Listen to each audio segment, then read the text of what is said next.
Would you like to be able to cut something this detailed out of craft foam using just the standard deep cut blade on your Cricut? Keep watching and I'll show you a sneaky little hack to get the best cuts possible. I'll also share the knife blade settings that I use on my Cricut Maker, allowing for even cleaner cuts than you ever thought possible.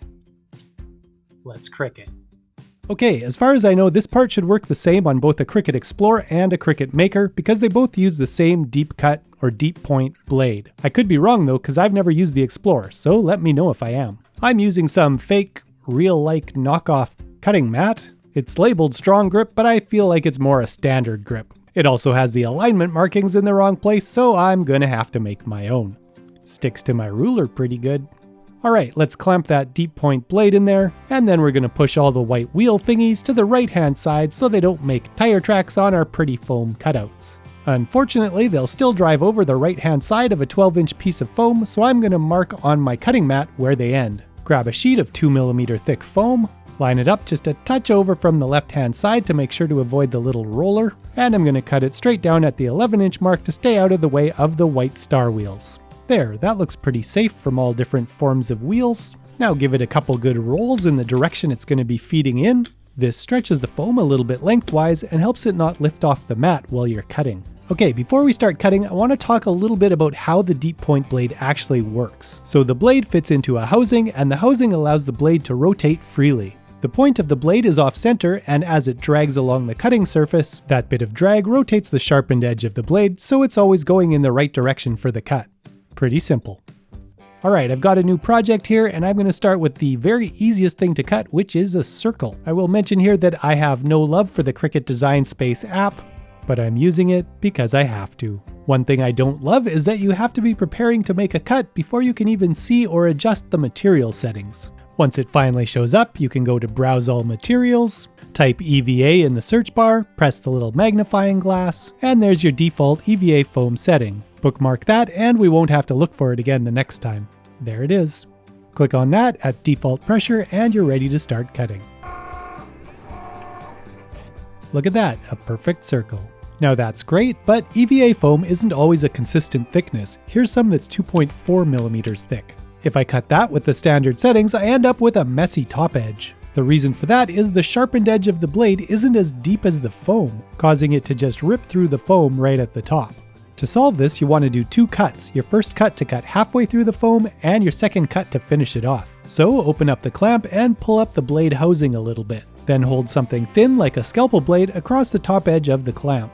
Let the blade housing down until it hits the scalpel, and then tighten it in place there. Since we're going to do this in two cuts, I'm going to reduce the pressure on the blade a little bit. So go into Browse All Materials, Materials Settings, scroll to the bottom, and click Add New Material. Give it a fun yet informative name and click Save.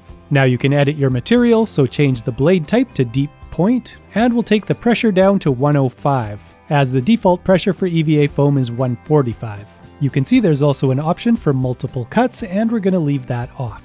When I make a new material, I like to include in the name the pressure and the number of cuts, so I know what's going on at a glance.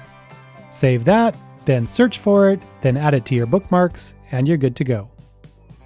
Okay, so first cut with the blade raised up a little bit using our new preset. Now don't press that flashing unload button even though it looks like it really wants you to. Instead, lower the housing back down into its proper position. Continue to resist pressing the unload button and press the go button instead. This will make the Cricut redo the same cut it just finished, and that should cut all the way through and give you a perfect circle. As I said before, a circle is the easiest thing to cut, so now let's make a bit of a trickier shape.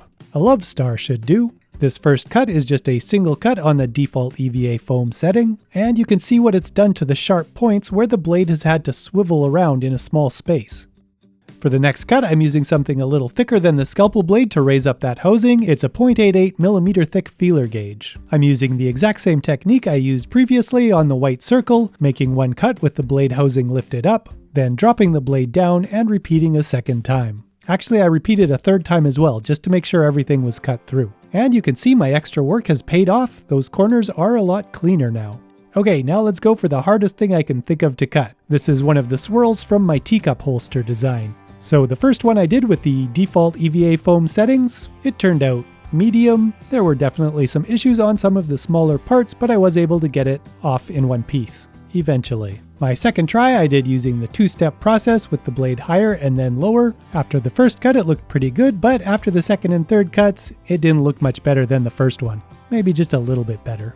On my third try, I raised up the housing with the .88 feeler gauge first. Then for the second cut, I dropped it down to the height of my scalpel blade. And finally a third cut with the blade down where it's supposed to be. This turned out the cleanest and was the easiest to remove. So there you have it. You can actually get some really quite good results on some really fine patterns just using the deep cut blade and taking a bit of extra time. If you happen to have a Cricut Maker, I would suggest ditching the deep cut blade and getting yourself a knife blade. You'll notice there's a gear on top of the housing, and that allows the Cricut to control the direction of the blade. This means in a tight corner, it can do one cut cutting away from the corner, then lift up the blade, rotate it the proper amount, put it down again, and cut away from the corner in the other direction. That's pretty handy. Alright, I've got a new sheet of foam here all rolled down and ready to go. So I look through my list of materials for a material that uses the knife blade. Unfortunately, it doesn't tell you what type of blade any of these materials use, so you have to go down to material settings. I want something that uses the knife blade but only cuts one time. Well, tough luck for me. The fewest cut repetitions is 4 times on this tooling leather. Well, maybe I can edit that down to 1.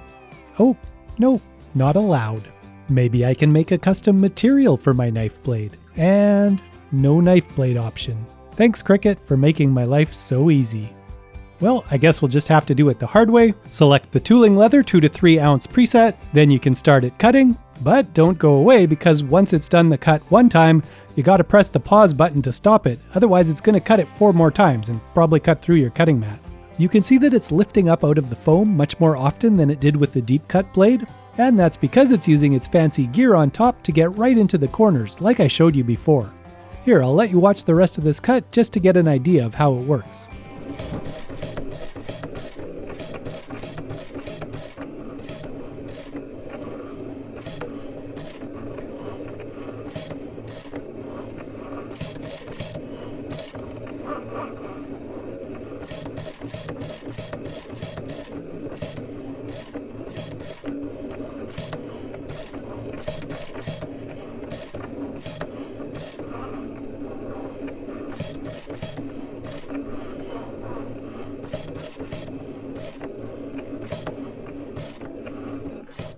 Alright, you notice it lift up for half a second? That's when it's time to hit the pause button. Sometimes it's a bit hard to know when that moment is, but it's easier on a larger design. But what would be even easier is if I could just program it to make only one cut.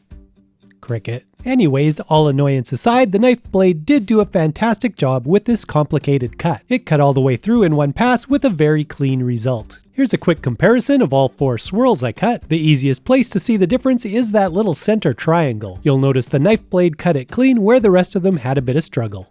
As a mind-blowing grand finale, I cut the entire swirly piece from the teacup pattern using both the deep cut blade and the knife blade. I then placed them side by side to amaze you. Amazing. Okay, wrapping up time. Here's a short summary of my thoughts for getting the best cuts with your Cricut. 1. Stick with 2mm thick foam or thinner, it's just going to be easier. 2. If you can find denser foam than standard craft foam, that cuts even nicer. 3. Make sure your foam is stuck down really well to your cutting mat, especially if you're doing multiple cuts on the same cut lines, so that the pieces don't come off and move a little bit and then you end up cutting them accidentally. 4. When you're doing multiple cuts with the deep cut blade, drop it down in small increments so that it's only at the very last cut that it actually cuts through to the cutting mat. That keeps everything in place until that last cut. Also, I should mention that the technique of raising up the housing and dropping it a little bit each time is probably not endorsed by Cricut, so if it wrecks your machine, don't blame me. Well, you can blame me, but I've told you that it might wreck it, so don't sue me. And the knife blade just pretty much works fine. You just gotta remember to stop it when it pauses for just a moment longer than it would normally pause. Other than that, I've got to say I really appreciate the Cricut machine and the technology that's in it, especially in the Maker with the knife blade where it lifts it up and it knows how to cut away from the edges. It's fantastic. I don't appreciate being locked into a software system that seems to be so scared of you doing something wrong that it doesn't let you do anything at all that's useful, such as change any of the knife blade settings. What the heck? But I still would buy it again because it is a really good machine. It's a lot quicker and less messy than using my laser cutter. There's no fumes. So for small stuff like this, I would always go to the Cricut to cut it out. All right, I hope that information is useful to someone, maybe even you. If not, I'm sorry. If you have any Cricut tips or problems or thoughts, make sure to throw them in the comments there and we can help each other out achieve successful Cricutting. Thanks for watching. See ya.